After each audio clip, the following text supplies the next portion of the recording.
دوستوں، آج ہماری کہانی کا نام ہے ایک دن کی سرگزشت، اور اس سال پھر ہمارے اسکول میں پہلی پوزیشن حاصل کرنے والے ہونہار طالب علم کا نام ہے سید عمر علی۔ ٹیچر کے منہ سے اپنا نام سن کر ہم خوشی سے پھولے نہیں سما رہے تھے۔ تمام دوست ہمیں مبارکباد دے رہے تھے اور ہم اپنا انعام لینے کے لیے خرما اسٹیج کی جانب بڑھ رہے تھے کہ اچانک امی کی آواز گونج اٹھی، عمر اٹھو، اسکول نہیں جانا کیا؟ یہ ایسے نہیں مانے گا۔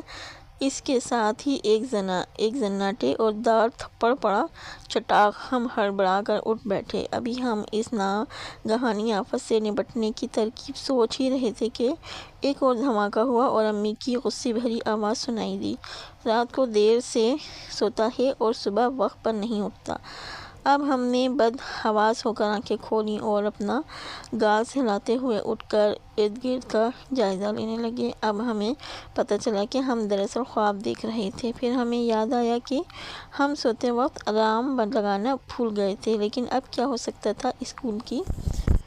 اسکول کے دن گاڑی تو بالکل نکل چکی تھی۔ ہمیں بس سے اسکول جانا پڑے گا اور آدھا سفر پیدل طے کرنا پڑے گا۔ ٹائم دیکھا تو خوش قسمتی سے پونا گھنٹہ ابھی باقی تھا۔ ہم جلدی سے اٹھے، باتھ روم چلے گئے، 15 منٹ باتھ روم میں لگ گئے۔ پھر ہم نے جلدی یونیفارم پہنا، جوتے نکالے، مگر ان پر پالش نہیں ہوئی تھی، لہٰذا ہمیں پریشانی اٹھانی پڑ رہی تھی۔ ہمیں یاد آیا امی نے کہا تھا کہ اپنا سامان وغیرہ رات ہی کو نکال کر رکھ لینا ورنہ صبح پریشانی ہوگی، مگر ہمیں ہوش کہاں تھا؟ ہم تو اس وقت کھیل میں مصروف تھے۔ اب ہمیں رہ کر امی کی نصیحت کا خیال آ رہا تھا۔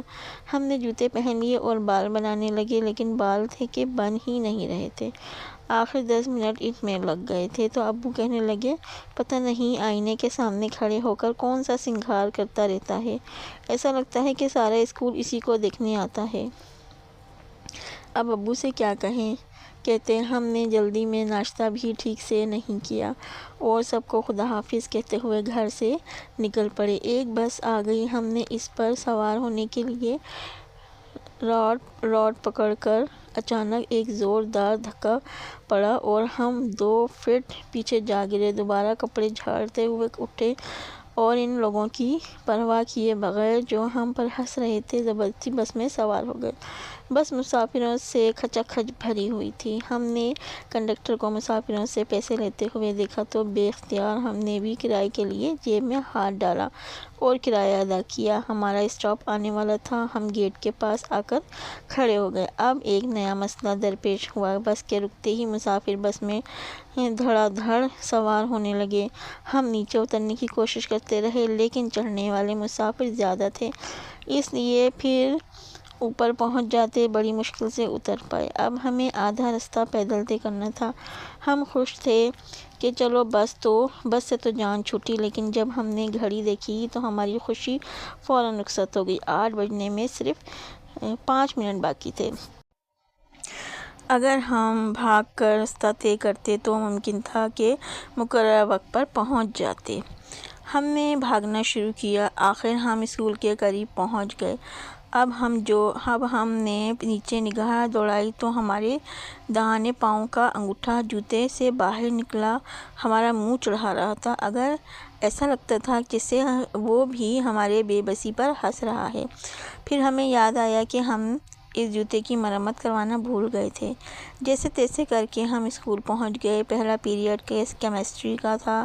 استاد سب کی کاپیاں چیک کر رہے تھے۔ جب ہماری باری آئی تو ہمیں یاد آیا کہ رات کو ہم کھیلنے میں اس قدر مصروف تھے کہ ٹائم ٹیبل سیٹ کرنا بھول گئے تھے۔ چٹاک کی آواز، اس کے ساتھ ہی سر نے ہمارے پیارے گال پر اپنی انگلیوں کے نشانات چھوڑ دیے اور ہم سے کان پکڑ کر فوراً کھڑا ہو جانے کو کہا۔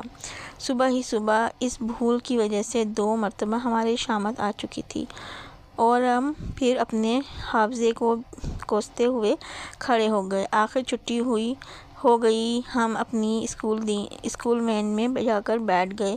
واپسی کا سفر آرام سے گزرا اور ہم خیر و عافیت سے گھر پہنچ گئے۔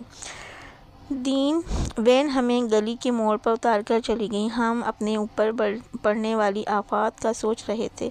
بارش کی وجہ سے گلی میں جگہ جگہ کیچڑ پھیلی ہوئی تھی۔ اس لیے ہم سڑک کے کنارے پر چلنے لگے۔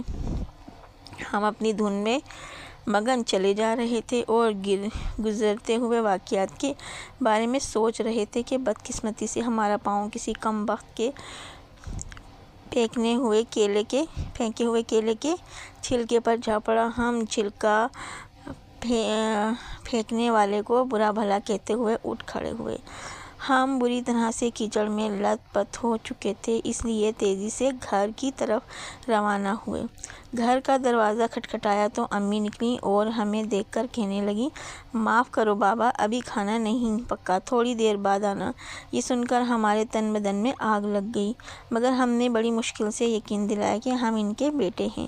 یہ سن کر امی کھلکھلا کر ہنس پڑیں اور ہم اپنا غصہ ضبط کرتے ہوئے باتھ روم کی طرف چلے گئے۔ باتھ روم سے نکل کر کھانا کھایا اور اپنے کمرے میں جانے لگے تو ابو نے اپنے کپڑے دیے اور دیتے ہوئے کہا کہ میرے کپڑے استری کر دینا، مجھے شام کو ضروری کام سے جانا ہے۔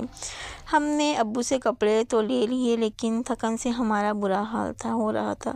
ہم نے سوچا کہ ابھی تھوڑی دیر کے لیے سو جاتے ہیں، ابو کو کون سا ابھی جانا ہے۔ بس یہ سوچ کر ہم اپنے بستر پہ لیٹتے ہی تھکن کی وجہ سے فوراً ہی سو گئے۔ اٹھے تو تر و تازہ ہو چکے تھے۔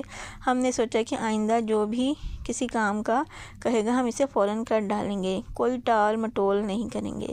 ابھی ہم یہ سوچ ہی رہے تھے کہ ابو کی آواز سنائی دی، عمر میرے کپڑے استری کر دیے، جلدی سے لے آؤ، مجھے دیر ہو رہی ہے۔ اور اس کے ساتھ ہی ہم نے اپنے گال پر ہاتھ رکھ لیا، کیونکہ اس وقت بجلی بھی نہیں تھی۔ شاید آپ لوگوں کو بھی چٹاخ کی آواز سنائی دی ہوگی۔ دوستوں، آپ نے دیکھا کہ وقت پر کام نہ کرنے سے کتنا نقصان ہوتا ہے۔ امی ابو ناراض، اساتذہ ناراض اور پریشانیاں الگ، اس لیے ہمیشہ اپنا کام وقت پر کیا کرو۔ دوستوں، چینل کو لائک، شیئر اور سبسکرائب ضرور کریں۔